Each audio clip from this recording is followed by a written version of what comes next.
To fix this problem, head straight to your phone menu and now try to search for the name of the app. So when you scroll down below and you find the name of the app, tap on it with your finger for some while and you're going to see this pop up.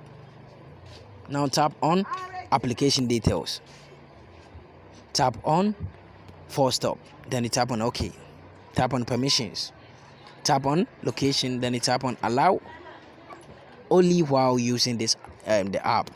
Go back, then tap on permissions again. Make sure the permission is allowed, which is the location as we did.